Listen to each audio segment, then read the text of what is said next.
الذي فطرني وإليه ترجعون۔ 23ویں پارے کا یہ آغاز ہے۔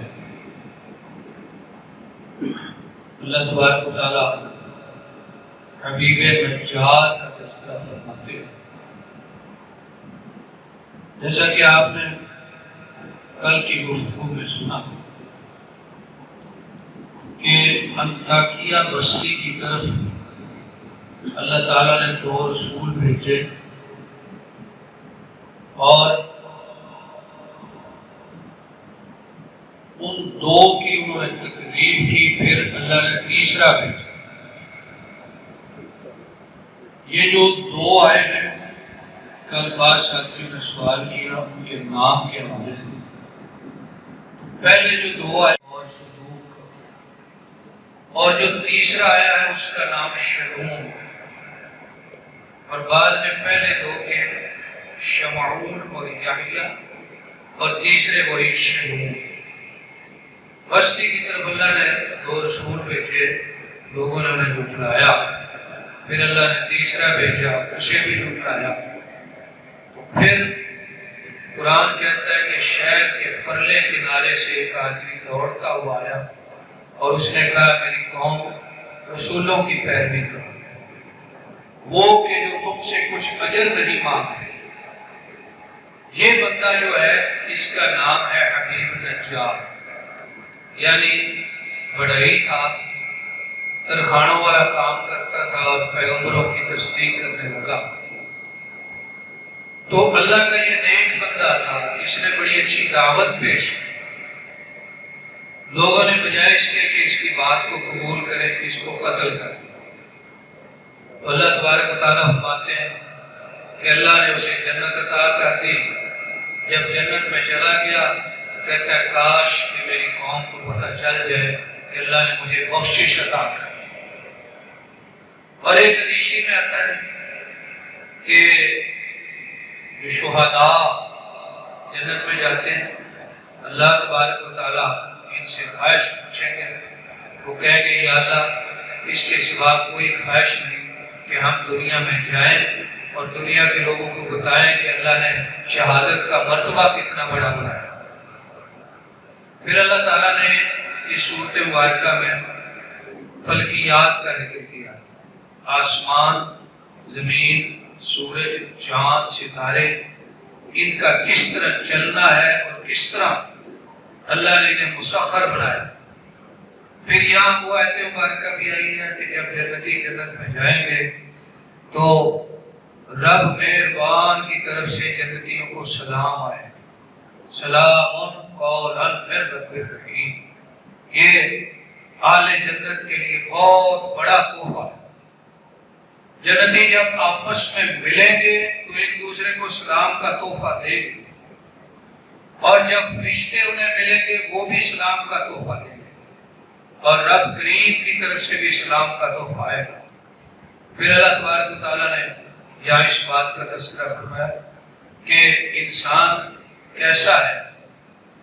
ہمارے لیے کافر انسان مثالیں بیان کرتے ہیں۔ بعض کافر آتے کسی قبر سے مردے کی ہڈیاں اٹھا کے لاتے، اے محمد صلی اللہ علیہ وسلم ان کو کون زندہ کرے گا؟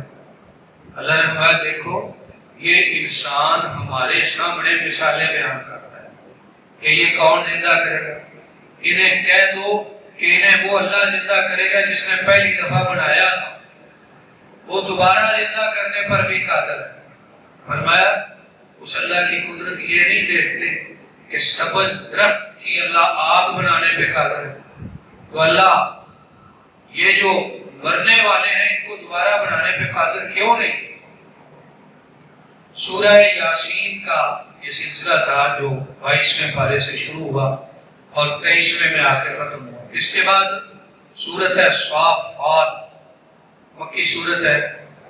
صافات کا معنی ہے صف بنانے والے، اور یہ ہیں اللہ کے فرشتے۔ اللہ نے قسم کھائی ہے صف بنانے والے فرشتوں کی، اور پھر اور قسمیں کھا کے فرمایا، ان ساری قسموں کے بعد فرمایا بے شک تمہارا الہ ایک الہ ہے جو آسمانوں کا رب ہے، زمین کا رب ہے اور ان کے مابین کا بھی رب ہے۔ اللہ تعالیٰ نے اپنی ربوبیت کا تذکرہ فرمایا، پھر فرمایا کہ جو ظالم ہے نا، ظالم اور ان کے ساتھی اور جن کی وہ عبادت کرتے تھے سب جہنم میں اکٹھے کیے جائیں۔ وہ معبودان باطلہ کہ جو اپنی عبادت پر راضی تھے، عبادت کرنے والے اور جھوٹے معبود سب جہنم میں ہوں، لیکن وہ کہ جن کی مرنے کے بعد عبادت کی جا رہی ہے انہوں نے پتہ ہی نہیں کہ لوگ ہماری عبادت کر رہے ہیں، نہ وہ اس کی دعوت دیتے تھے، وہ اس سے مستثنا ہوں گے۔ پھر اللہ تبارک و تعالیٰ نے اس صورت مبارکہ میں جنت اور اہل جنت کے کھانے کا ذکر کیا، پھر جہنم اور اہل جہنم اور ان کے کھانے کا ذکر کیا، جنتیوں کا کھانا کس قدر عمدہ ہوگا اور جہنمیوں کا کھانا کس قدر برا ہوگا، اللہ پاک نے یہاں پہ تذکرہ فرمایا۔ پھر حضرت نوح علیہ السلام کا ذکر آیا ہے کہ حضرت نوح نے ہمیں پکارا، ہم کتنے ہی پیارے ہیں پکار قبول کرنے والے۔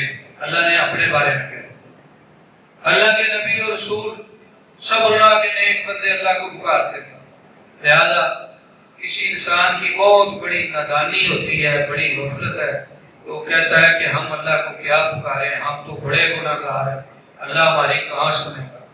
وہ اللہ تو خود کہتا ہے، ابھی آپ اگلے پارے میں آئے گا، یا عبادی الذین اسرفوا علی انفسہم، اے میرے وہ بندوں جنہوں نے اپنے نفسوں پہ اسراف کیا، یعنی میرے گناہگار بندوں مجھے پکارو۔ اللہ کو اپنے گناہگار بندوں سے اتنا پیار ہے کہ اللہ نے یہ نہیں کہا کہ تم میرے بندے ہی نہیں ہو، کہا تم بھی میرے بندے ہو اور مجھے ہی پکارو، اور ساتھ کہا کہ میری رحمت سے نا امید نہ ہونا، اللہ سارے گناہ بخشنے والا۔ پھر حضرت ابراہیم علیہ السلام کا واقعہ، یا واقعات مبارکہ کا وہ حصہ آیا ہے کہ جب حضرت ابراہیم علیہ السلام کو اللہ نے خواب میں دکھایا کہ وہ اپنے بیٹے کو ذبح کرتے ہیں، حضرت ابراہیم علیہ السلام نے اپنے بیٹے کی قربانی پیش فرمائی، اللہ نے اس کو بچایا اور اس کی جگہ پہ ایک دمبا بھیج دیا۔ پھر اللہ تعالیٰ فرماتے ہیں کہ اس کے بدلے میں، اس کی جزا میں ہم نے ابراہیم کو ایک اور بیٹے کی بشارت عطا فرمائی جن کا نام اسحاق ہے، اور فرمایا کہ آپ کو بیٹا دیں گے، اس کا نام اسحاق ہوگا، اس کے ہاں بھی ایک بیٹا ہوگا، اس کا نام یعقوب ہوگا، اور دونوں کو ہم نبی بنائیں گے۔ یہ بشارت حضرت اسماعیل کی قربانی کے واقعہ کے بعد کی، لہذا ہمارا نقطہ نظر قرآنی بیان کے مطابق ہے کہ ذبح کا واقعہ حضرت اسماعیل کے ساتھ پیش ہے، جبکہ اہل کتاب کہتے ہیں کہ ذبح کا واقعہ حضرت اسحاق کے ساتھ پیش ہے، حالانکہ اس وقت تو حضرت اسحاق پیدا ہی نہیں ہوئے تھے۔ حضرت اسحاق تو اس قربانی کے واقعہ کے بعد اللہ نے بطور انعام عطا فرمایا ہے، اس بات کا اللہ نے یہاں پہ ذکر ہوا۔ اور انجیلوں میں سے ایک انجیل ہے، اس کا نام ہے انجیل برناباس، اس میں واضح لکھا ہے کہ جب اللہ نے ابراہیم کو، بلکہ تورات و انجیل میں ابراہام لکھا ہے، جب اللہ نے ابراہام کو فرمایا کہ اپنے اکلوتے بیٹے اسماعیل کی قربانی پیش کرو، اس میں نام بھی آیا، لہذا اہل کتاب کا یہ نظریہ درست نہیں کہ ذبیح اسحاق۔ پھر اللہ نے یہاں پہ چند انبیاء کا ذکر کیا، حضرت یونس علیہ السلام کا تذکرہ اور واقعات مبارکہ کا وہ حصہ ہے کہ جب حضرت یونس علیہ السلام کو مچھلی نے اللہ کے حکم سے باہر نکال دیا اور وہ ایک چٹیل زمین پر پڑے تھے، ان کے جسم کی کھال گل گئی تھی مچھلی کے اندر رہ، تو جب وہاں انہیں نکالا تو ان پر مکھیاں بیٹھنے، تو اللہ تعالیٰ نے فوراً کدو کی ایک بیل پیدا کر دی، اگا دی، جس کے سائے میں وہ لیٹے رہے اور بڑی جلدی انہیں صحت عطا فرمائی۔ سورت صافات کے بعد سورت ہے صاد، یہ بھی مکی سورت ہے، اس میں اللہ تبارک و تعالیٰ پہلے حضرت آدم حضرت داؤد علیہ السلام کا تذکرہ فرمایا، پھر حضرت سلیمان علیہ السلام کا تذکرہ فرمایا، حضرت سلیمان کی بادشاہت کا ذکر فرمایا، ان کی دعا کا ذکر فرمایا. یا اللہ نے ان کی دعا ذکر کی ہے، دعا کی پروردگار مجھے ایسی بادشاہت دے دے جس جیسی کسی کو نہ ملی. صحیح بخاری شریف کی حدیث ہے، رسول اکرم صلی اللہ علیہ وسلم فرماتے ہیں کہ میں رات نماز پڑھ رہا تھا، ایک بہت بڑا جن آ گیا، وہ میری نماز خراب کرنے لگا. میں نے اس کو پکڑ لیا تو میں نے چاہا کہ اس کو مسجد کے ستون کے ساتھ باندھ دوں تاکہ صبح مدینے کے بچے اس کے ساتھ کھیلیں. لیکن پھر مجھے حضرت سلیمان علیہ السلام کی دعا یاد آ گئی. انہوں نے دعا کی تھی اللہ ایسی بادشاہت دے دے مجھے جو کسی اور کو نہ ملے. تو اللہ نے انہیں جنوں پر بھی بادشاہت دی، جانوروں پر بھی، پرندوں پر بھی، اور ہوائیں بھی ان کے لیے مسخر کی. لہذا فرمایا مجھے حضرت سلیمان کی دعا یاد آ گئی، اس لیے میں نے جن کو چھوڑ دیا. پھر یہاں اللہ نے حضرت ایوب کا تذکرہ فرمایا کہ ان پر بیماری آئی. لیکن یہ بات یاد رکھنے کی ہے کہ حضرت ایوب کی بیماری کے حوالے سے بہت سی کمزور روایات معروف ہو گئی ہیں. خاص طور پہ جسم ایسا کمزور ہو گیا کہ اس میں کیڑے پڑ گئے، یہ ساری باتیں ثابت نہیں ہیں، درست نہیں ہیں. اللہ کے نبی پہ بیماری آئی ہے یہ بات درست ہے، لیکن ایسی بیماری کہ جو شان نبوت کی بجائے کسی عام انسان کی شان کے بھی خلاف ہو، اس طرح کی صورتحال نہیں تھی. اللہ کریم نے یہاں پہ فرمایا، چند انبیاء کا پیچھے ذکر ہے، اِنَّا أَخْلَصْنَاهُمْ بِخَالِصَةِ الذِّكْرِ الدَّارِ، ہم نے ان کو ایک خاص تحفہ عطا کیا، خاص ذکر عطا کیا اپنے انبیاء کو. وہ کیا تھا؟ ذکر الدار، آخرت کی یاد دہانی. لہذا کسی بھی انسان کے لیے سب سے اعلیٰ ذکر، خالص ذکر اور ضروری ذکر یہ ہے، ذکر کا معنی یاد، کہ اسے آخرت یاد رہے، یہ سب سے زیادہ ضروری ہے. حدیث شریف میں آتا ہے راس الحکمت مخافت اللہ، حکمت و دانائی کی اصل یہ ہے کہ کسی کو خوف خدا حاصل ہوتا ہے. تو سب سے خاص ذکر اللہ کا ذکر اور آخرت کی یاد. اب یہاں ایک بات سامنے آتی، بعض لوگ کہتے ہیں کہ فلاں بزرگ ہے، ان کے پاس ایک بڑا خاص ذکر ہے اور وہ کسی کو بتاتے نہیں. یہ بات درست نہیں ہے، اس لیے کہ اللہ کے نبی اور رسول جو کچھ لے کے آئے انہوں نے قوم کو بتایا، انہوں نے کچھ نہیں چھپایا. اور جو انبیاء کے وارث ہیں علماء، انہیں بھی اجازت نہیں ہے دین کو چھپانے کی. ہر چیز دنیا کو بتانا ضروری ہے.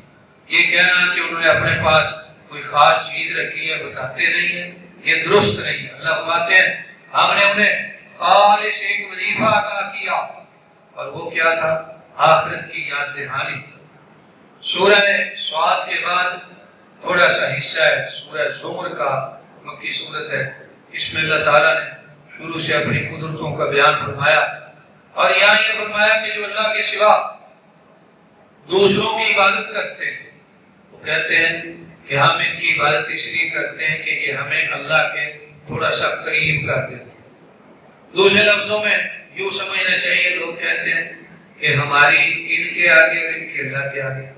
تو یہ جو نظریہ ہے قرآن نے اس کو درست تسلیم نہیں کیا، بلکہ ہر ایک اللہ کا قرب حاصل کر سکتے. جیسے ابھی میں نے گزارش کی کہ اللہ تو اپنے گناہگار بندوں کو خود بلا بلا کے کہتے ہیں اے میرے گناہگار بندو، تم بھی میرے بندے ہو اور میری رحمت سے نا امید نہ ہونا، مجھ سے دعا کرو میں تمہارے گناہ معاف کر دوں گا. لہذا اللہ کی ذات کے سامنے کسی کو وسیلہ بنانا، کسی بندے کو یہ سمجھنا کہ ہماری دعا نہیں سنتا، یہ نہایت کمزور عقیدہ ہے. پھر اللہ کریم نے فرمایا میرے بندوں کو کہہ دیں کہ صبر کرنے والوں کو ان کا اجر بے حساب دیا جائے گا. اور حدیث شریف میں آتا ہے کہ یہ جو روزہ ہے یہ بھی صبر ہے. روزے کا پورا مہینہ صبر کا مہینہ ہے، اور روزہ صبر کی ایک اعلیٰ مثال ہے. اس کا مطلب یہ ہوا کہ روزے داروں کے لیے بھی اجر بے حساب ہوگا۔ اس لیے دعا کرنی چاہیے کہ اللہ ہمیں بھی ایسے روزے داروں میں شامل فرمائے۔ سورۃ مبارکہ کا بیان جاری ہے، لیکن یہاں پہ پہنچ کے یہ جو 23واں پارہ ہے یہ اپنے اختتام کی طرف پہنچتا ہے۔ یا اللہ تبارک و تعالیٰ ہمارا اللہ کے جو نیک بندے ہیں جب اللہ کا قرآن سنتے ہیں تو ان کے دلوں میں کبھی تاری ہو جاتی ہے، ان کے جسم بھی جھک جاتے ہیں، ان کے دل بھی جھک جاتے ہیں اللہ کے ذکر کے سامنے۔ لہذا اصل یہ ہے، پیچھے آپ نے سنا تھا 19ویں پارے میں عباد الرحمن کی صفات میں اللہ فرماتے ہیں سورۃ فرقان میں کہ میرے بندے وہ ہیں جو میرا ذکر سن کے گونگے بہرے ہو کے گر نہیں جاتے بلکہ غور و فکر کرتے ہیں۔ لہذا یہ مضمون بھی اس کے ساتھ ملتا جلتا ہے۔ تو یہاں پہ پہنچ کے 23ویں پارے کا اختتام ہوا، انشاءاللہ العزیز 24ویں پارے کے مضامین کا بیان پھر شروع ہوتا ہے۔ اللہ تبارک و تعالیٰ سے دعا ہے اللہ کریم ہمیں اپنی پاک کتاب کو سمجھنے اور اس پر عمل کرنے کی توفیق عطا فرمائے۔ آمین۔ وآخر دعوانا ان الحمد للہ رب العالمین۔